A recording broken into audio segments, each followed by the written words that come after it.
¿Cuándo fue el primer contacto de Mariana Corina Machado cuando llegó a España? Mira, una de las cosas que más me llama la atención en esta nueva etapa en la que estoy aquí en el exilio, en España, es que a todas partes a donde yo voy me encuentro con un venezolano. En la calle, en un local de comercio, en todas partes, en una panadería. Y lo primero que me dicen es, no perdamos la fe, nosotros vamos a llegar el 10 de enero y usted va a llegar a ser el presidente de los venezolanos. Eso es lo que me dicen. Al día siguiente de haber llegado aquí, hemos mantenido un contacto muy fluido y permanente de todo lo que, las actividades que estoy realizando aquí y de las que vamos a continuar haciendo. ¿Usted alguna vez se imaginó como diplomático que iba a ser un exiliado político, que estuvo en unas elecciones presidenciales en Venezuela, que presentaron unas actas que, dice la oposición, muestran un triunfo irrevocable? Bueno, la otra opción era quedarse en Venezuela con los riesgos de ser detenido, porque yo tenía una orden de aprehensión, tenía una orden de allanamiento de mi casa. Y una orden de aprehensión con 6 o 7 cargos que iban desde conspiración, terrorismo, en fin, no recuerdo las otras 4, pero eran cargos importantes en mi contra, cargos que no tenían ninguna base, por supuesto. La imagen que le dio la vuelta al mundo, Edmundo González Urrutia saliendo con este Panama Hat, con este sombrero panameño de Venezuela. ¿Qué pasaron esas últimas horas en el país?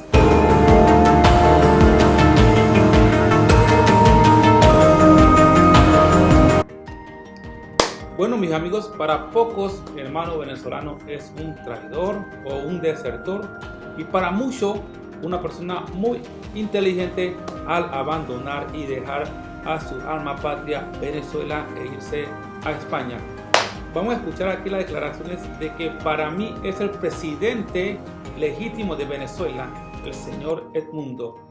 Hoy se encuentra desafortunadamente en la tierra de España. Yo no estaba pensando en ese momento en otra cosa, sino negociar los mejores términos posibles de mi salida para terminar ese episodio completamente para bien de todos. ¿Cuál fue el papel de Eudoro González en escena? También se ha convertido en otro protagonista de esta salida. ¿Fue intermediario o enviado especial de Rodríguez Zapatero, expresidente del gobierno español? Él me ayudó en la negociación que sostuvimos con los enviados con los hermanos Rodríguez, efectivamente. Entonces fue un intermediario.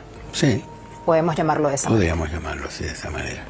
Hablemos de la situación de su hija y de su familia en Venezuela. Sé que el segundo documento que se firmó en esta conversación fue para garantizar y salvaguardar a su hija y a su familia.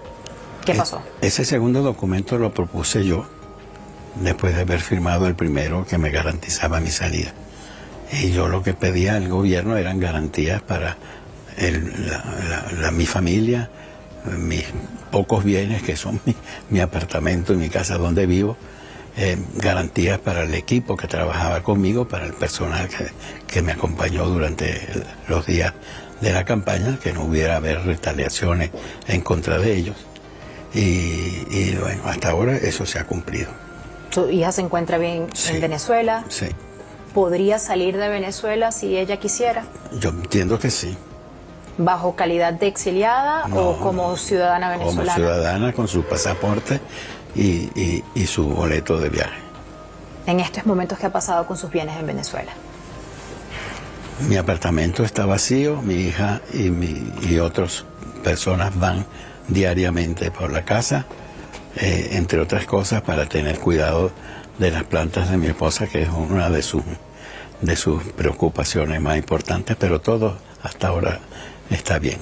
¿Podría describirnos un poco esas últimas 24 horas en Venezuela hasta el momento que llega al aeropuerto y es despedido precisamente por el representante de España en Venezuela, la imagen que le dio la vuelta al mundo, Edmundo González Urrutia saliendo con este Panama Hat, con este sombrero panameño de Venezuela?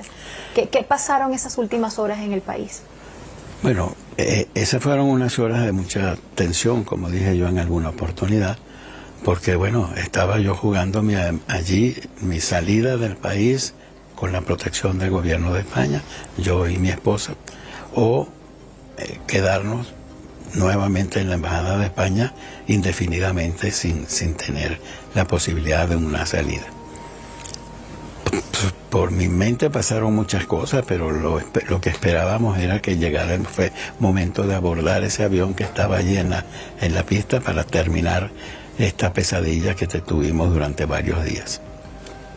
¿Irse de Venezuela fue la única opción? ¿Era la única opción? Bueno, la otra opción era quedarse en Venezuela con los riesgos de ser detenido, porque yo tenía una orden de aprehensión, tenía una orden de allanamiento de mi casa. Y una orden de aprehensión con 6 o 7 cargos que iban desde conspiración, terrorismo, en fin, no recuerdo las otras 4, pero eran cargos importantes en mi contra, cargos que no tenían ninguna base, por supuesto. Un riesgo. Definitivamente que eso fue lo más inteligente que pudo haber hecho don Edmundo González en dejar a Venezuela. Es verdad, hay muchas personas que lo critican, que porque se fue, que se tenía que quedar, que hay muchas personas que han muerto por la madre patria Venezuela.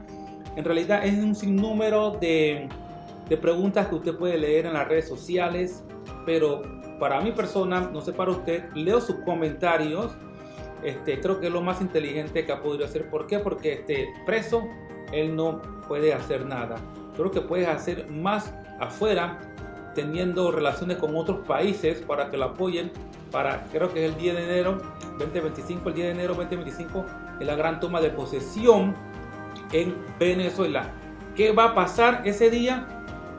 Nadie sabe, pero lo que sí sabemos es que si tú te suscribes a este canal, tienes la oportunidad de ganarte $200, no importa en qué país estés, solamente tienes que suscribirte, y una vez que lleguemos a los 20,000 suscriptores, vamos a estar regalando $200 en un en vivo que vamos a hacer, mis amigos. Muy interesante aquí la declaración de don Edmundo González. Que tomaron Leopoldo López, por ejemplo, al igual que Antonio Ledesma, y sabemos que los resultados de ellos fueron precisamente la cárcel por varios años. ¿Usted contempló esa opción, decir, fue mi turno? Correcto. Fíjate, yo pensé en siempre que más útil era yo afuera que adentro. Correcto. Más útil era, y sigo siendo, en donde estoy, con la libertad de hablar en distintos foros, en distintos organismos, sesiones. Tengo previsto viajes al exterior, tengo previsto ir a Bruselas, a Berlín, ya fui a Portugal, pensamos ir a Italia, a Holanda, a darle las gracias al gobierno holandés, donde voy a hablar también ante el parlamento de ese país. En fin, hacer lo que me corresponde hacer en esta condición, en este momento. Se ha hablado mucho de la salida y de qué ocurrió con la conversación con María Corina Machado, que no fue notificada de esta decisión. ¿Por qué? Bueno, fue una decisión que yo tomé, una decisión personal, que consideré que era oportuno mantenerla bajo reserva. Yo sí le informé a ella en los últimos días de mi salida, 2 días antes de mi salida. De mi salida se lo comenté y le dije que me iba a ir para esto, y le expliqué las razones por las cuales había tomado esa decisión, y también lo que consideraba que era más importante para mí en libertad afuera que estar detenido en Venezuela. ¿Qué le dijo María Corina Machado cuando se lo informó? Estuvo de acuerdo con la decisión. Después, ¿cuánto fue el primer contacto de María Corina Machado cuando llegó a España? Al día siguiente de haber llegado aquí, hemos mantenido un contacto muy fluido y permanente de todo las actividades que estoy realizando aquí y de las que vamos a continuar haciendo. ¿Nos puede explicar un poco cómo fue el proceso de su llegada a España? Bueno, como dije, el gobierno español envió un avión a buscarme. Sí. Había un alto funcionario del Ministerio de Asuntos Exteriores acompañándome. Hicimos 2 escalas para reabastecer y llegamos a la base militar cercana al aeropuerto de Barajas. Allí había una comisión importante, figuras del gobierno que me estaban recibiendo. Y bueno, desde entonces no he recibido sino atenciones, buen trato, y no tengo sino palabras de agradecimiento. Su llegada a España ha sido visto como mucho, precisamente como lo mencionó, como un acto para ser más útil desde el extranjero que en la cárcel. E incluso cuando conversé con Antonio Ledesma hace 2 días, en conclusiones, él mencionaba, no necesitábamos un mártir que visitar en la cárcel, no necesitábamos a una persona que podía terminar muerto, porque lamentablemente en ocasiones, en otras ocasiones y en otros casos, ese ha sido el resultado de algunos presos políticos. En el caso de Edmundo González, esta salida fue vista para muchos con esperanza de continuar con la lucha, pero para otros con una pérdida de fe enorme ante la lucha de Venezuela. ¿Qué le dice usted en esta pantalla de CNN en español, en esta entrevista, a esos venezolanos que han perdido la fe con su salida de Venezuela? Correcto. Que le van a recuperar muy pronto, porque aquí estamos haciendo lo que debemos hacer para lograr la recuperación de la legalidad democrática en Venezuela. Ese es el mensaje que hemos llevado a todas partes. Ese es el mensaje que yo he llevado a mis entrevistas, a mis discursos donde he tenido ocasión de hablar y explicar cuál es la realidad de la Venezuela de hoy. Explicar qué fue lo que ocurrió el 28 de julio y que cerca de 8 millones de venezolanos aspiran a una transición democrática en paz. ¿Siente que ha dejado esto claro estas últimas semanas, donde hemos visto un protagonismo más tangible en su exilio? Sabemos que las primeras 2 semanas, esto es muy reciente, ocurrió obviamente el 8 de septiembre, tenía que estar en silencio y en proceso precisamente del exilio. ¿Cómo lo ve ahora? ¿Cree que se ha eliminado un poco esa duda, esa preocupación por parte de los venezolanos que votaron por usted? Mira, no se trata más bien de convencerlos de que aquí hay un camino que estamos forjando, que es un camino difícil, pero que este es el camino en el que hemos transitado y tenemos la obligación de llevarlo a cabo. Un camino en paz, en una transición democrática para que se cumpla la voluntad popular expresada por los venezolanos el 28 de julio.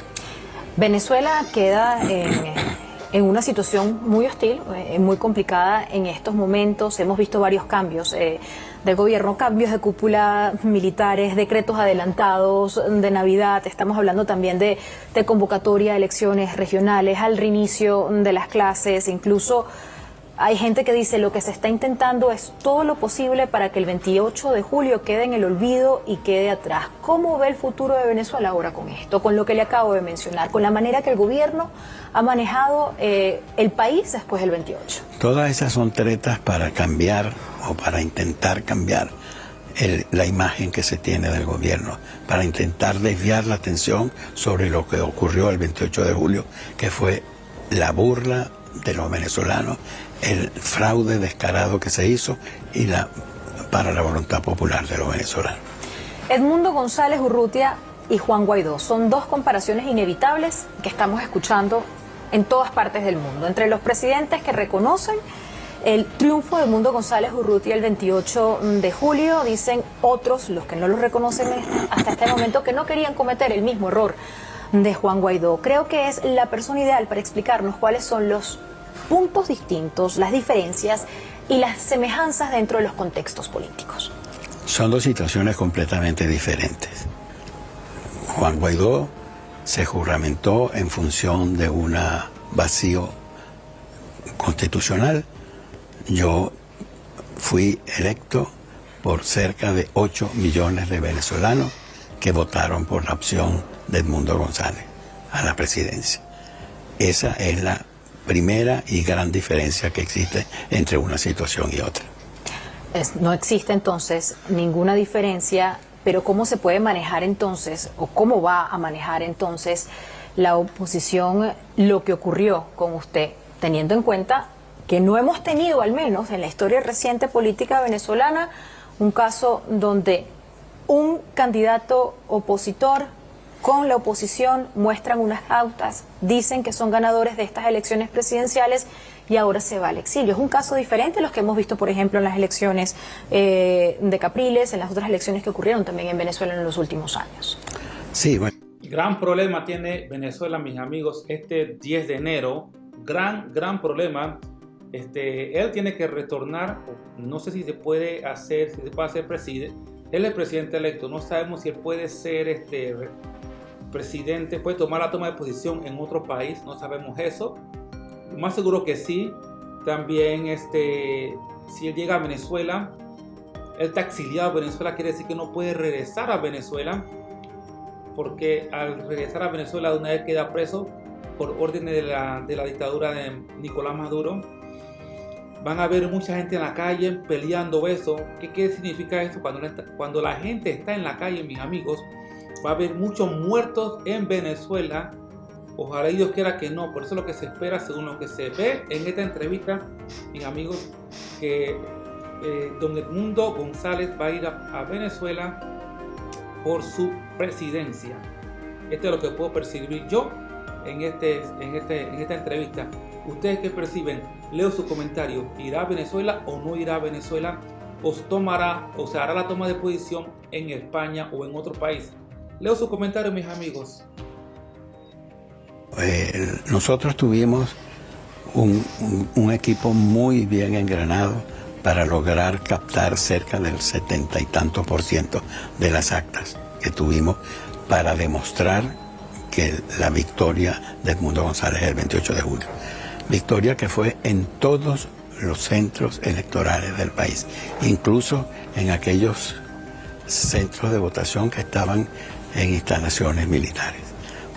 Lo que quiero subrayar con eso es que aquí hay una voluntad muy clara de todos cerca de 8 millones de venezolanos que votaron por un cambio en paz, como fue lo que hicimos, el mensaje que transmitimos durante toda la campaña electoral. Tenemos que hablar de la presentación de estas actas, que creo que tomaron por completo, por sorpresa, al gobierno de Venezuela. ¿Cómo se logró esto?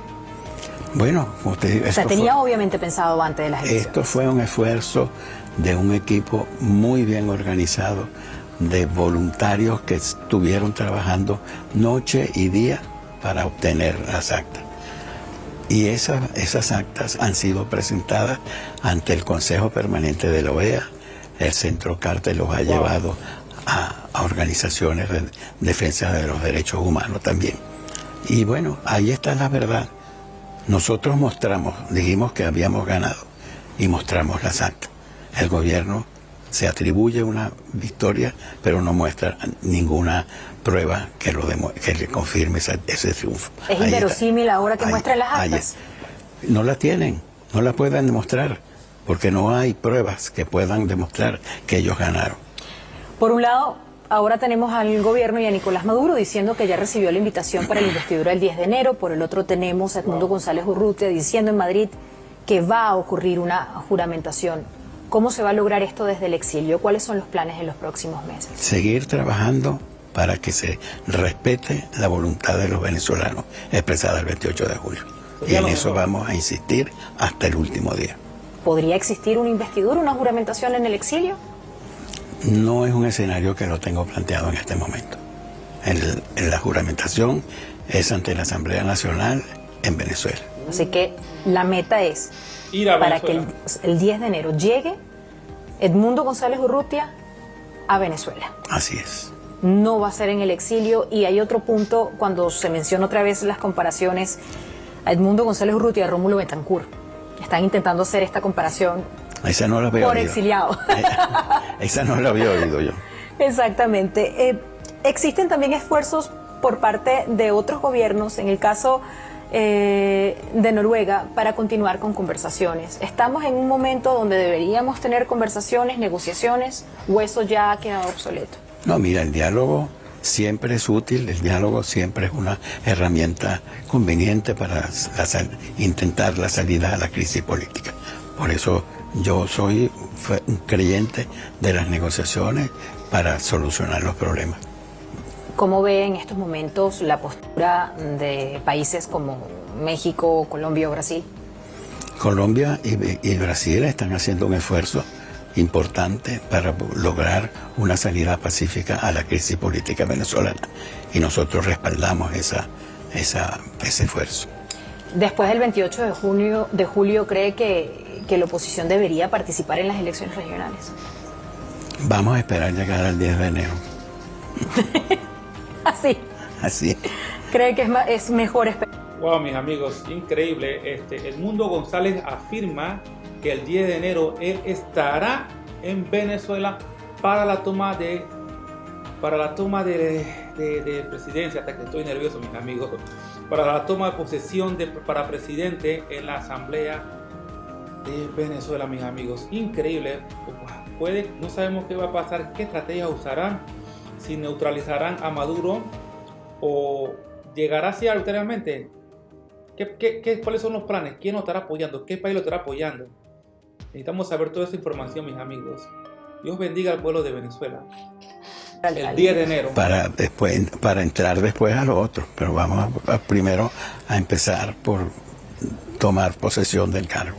Bueno, pero en este momento la Asamblea de Venezuela está haciendo una propuesta de reforma de leyes electorales que afectaría enormemente a la oposición venezolana. ¿Cómo ve esto en este momento, en este contexto, y cree que la oposición venezolana quedaría en riesgo de quedarse fuera de la participación política por ello? Ellos han intentado en el pasado esas y muchas otras cosas. Y nosotros hemos logrado superar todas las barreras que nos han puesto, incluyendo para las elecciones presidenciales del 28 de julio. Pusieron todos los inconvenientes posibles y fueron uno a uno superados. América Latina ha tenido un protagonismo gigantesco en su exilio y en la lucha junto a la oposición. ¿Cómo cree que tiene que hoy reaccionar o qué es lo que tiene que hacer la comunidad internacional ante el contexto político que vive en Venezuela? Yo he utilizado mucho una expresión que explicaría muy bien lo que tiene en manos la comunidad internacional, que es el ejercer una presión democrática sobre el régimen para que comprenda que el 28 de julio hubo unos resultados, la voluntad popular se expresó y eso tiene que respetarse. ¿Y cómo puede ser esta presión democrática? Bueno, insistiendo justamente en que eso tiene que cumplirse, que los resultados están allí, las actas así lo demuestran y que debe producirse un cambio en ese sentido. Entrevisté a la presidenta del PSOE, Cristina Narbona, en conclusiones y hablábamos sobre la posibilidad de que Pedro Sánchez esté en mediaciones junto a Nicolás Maduro. Me dijo, hay conversaciones, ¿de qué se tratan estas mediaciones? Y obviamente su comentario fue, no serían mediaciones si no son secretas. Hay mediaciones. ¿Usted sabe esta información? No tengo noticias de eso. No tiene ninguna noticia de esto. Retomando el tema de Venezuela, ¿cómo es su relación actual con Enrique Capriles? ¿Y qué cree que ocurrió entre él y Julio Borges, ambos miembros obviamente del partido Primero Justicia? Yo estuve conversando mucho con Enrique Capriles durante la campaña y los últimos días de la campaña. Él me hizo unos aportes muy valiosos, sus consejos, sus experiencias. Y con Julio he hablado aquí un par de ocasiones desde que llegué. No tengo mayores comentarios sobre las relaciones y los inconvenientes que puedan haber dentro del partido Primero Justicia. Incluso me mencionó en la entrevista cuando estábamos en su casa antes de las elecciones presidenciales que Enrique Capriles le decía que él no se arrepentía de no haber llamado a las calles en ese momento de las manifestaciones. En el momento de las elecciones presidenciales, perdón, porque pudo haber terminado en un baño de sangre. En un baño de sangre. Correcto. ¿Cómo ha visto los movimientos de Venezuela después de las elecciones presidenciales? Vimos y lo recuerdo desde nuestros estudios de CNN en Caracas, un lunes muy complejo para Venezuela, con muchos muertos después del 28 de julio, un martes aún más complicado. Ahora se siente para algunas personas que estos movimientos en Venezuela han mermado. ¿Cómo lo está viendo usted desde el extranjero? Mira, desde afuera se ven las cosas un tanto diferentes. Yo creo que la solución a los conflictos en Venezuela, la solución al conflicto político es clave para que ninguna de estas situaciones se desborde y podamos llevar lo que fue el mensaje mío permanentemente a una transición ordenada y en paz. Sobre todo en paz. ¿Cómo son las coordinaciones junto a María Corina Machado, ahora ella desde Venezuela, usted desde el exilio? Por teléfono, y por WhatsApp, y por videollamada. ¿Es constante, a diario? Frecuentemente. ¿Hablan de lo que van a hacer todos los días? Frecuentemente nos informamos de los temas, informamos de lo que vamos a hacer, cuál va a ser la estrategia, las posiciones que tenemos que defender. Hay una relación muy fluida en ese sentido. Ayer, esto fue una noticia que le dio la vuelta al mundo por un segundo. Nicolás Maduro aseguraba que María Corina Machado se encontraba ya en Madrid. Sí. Bueno, la mente es fértil. Y ella obviamente inmediatamente lo desmintió en una entrevista que le hizo un medio local de Miami, asegurando que se encontraba resguardada en Venezuela. Es así. ¿Temen que el futuro de María Corina Machado sea también el mismo en el exilio? Yo confío que no. Que no sea ese el destino que viene. ¿Lo ha conversado con ella? No. Nunca has tenido esa conversación. ¿Cómo ha sido su relación ahora en Madrid con otros conocidos dirigentes políticos opositores que viven aquí también como exiliados, como el caso de Leopoldo López y Antonio Ledesma? Con Leopoldo hablé ayer justamente por teléfono y nos hemos hablado en otras par de ocasiones. Muy fluida, todos estamos muy conscientes de la situación en la que estamos y el diálogo entre todos nosotros es necesario. Tenemos a poderosos dirigentes políticos en el exilio. Ahora me atrevo a decir que la mayoría están en Madrid. El caso, obviamente, de usted, Edmundo González Urrutia, de Antonio Ledesma, de Leopoldo López, pero además tenemos a 8 millones de venezolanos en el exilio. Así es. A 8 millones de venezolanos como inmigrantes. ¿Cuál debe ser el rol del exilio venezolano en la lucha por la democracia en Venezuela, en la lucha que tienen actualmente personas como usted, personas como María Corina Machado? Apoyarnos en ese sentido, apoyarnos en toda la dimensión que podamos tener para que volvamos a recuperar nuestra democracia, que lo vamos a lograr, más temprano que tarde. ¿Usted alguna vez se imaginó como diplomático que iba a ser un exiliado político, que estuvo en unas elecciones presidenciales en Venezuela, que presentaron unas actas que dice la oposición muestran un triunfo irrevocable? Y no lo cumplen. Sí, bueno, yo te lo comenté en una oportunidad en la que hablamos anteriormente. Todo esto fue absolutamente inesperado para mí y por eso todas estas cosas que has mencionado son absolutamente nuevas y no tengo palabras para pensar qué pueden hacer los venezolanos en el exterior. Seguir apoyando la causa de la democracia, seguir pidiendo la restitución del Estado de Derecho, seguir pidiendo por el respeto de la libertad de expresión, seguir luchando porque se restituyan y se respete la voluntad popular expresada el 28 de julio. Teniendo en cuenta al menos el historial, hay una posibilidad grande de que no regrese el 10 de enero a Venezuela. ¿Qué opina? ¿Cómo lo ve? Vamos a esperar al 10. Vamos a esperar al 10. No hay, lo ha conversado ya con su esposa, con su familia. Sería un cambio de vida importante. No fue entonces un exilio de meses. Es un escenario que nos lo hemos planteado, pero estamos asumiéndolo con frialdad y con la cabeza fresca. Si le parece, le dejo las cámaras de CNN en español para que le diga a los venezolanos que votaron por usted pasado 28 de julio, con sus propias palabras, en su primera entrevista en televisión, lo que le quiere decir no solamente a la gente que votó por usted, a la gente que mantiene la esperanza de verlo en la investidura el 10 de enero, pero además esas personas que perdieron su fe tras la llegada a España. Mira, una de las cosas que más me llama la atención en esta nueva etapa en la que estoy aquí en el exilio en España es que a todas partes a donde yo voy me encuentro con un venezolano, en la calle, en un local de comercio, en todas partes, en una panadería. Y lo primero que me dicen es: no perdamos la fe, nosotros vamos a llegar el 10 de enero y usted va a llegar a ser el presidente de los venezolanos. Eso es lo que me dicen.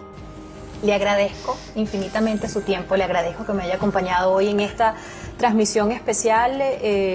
Un momento muy importante obviamente para CNN en español y para mí sobre todo, y espero que también nosotros aquí en CNN en español estemos acompañando a estos miles de venezolanos, son al menos 155.000 en Madrid, con las noticias de Venezuela. Ojalá que sean buenas todas. Ojalá que sean buenas. Así es, gracias a ti. Gracias. Edmundo González Urrutia con nosotros.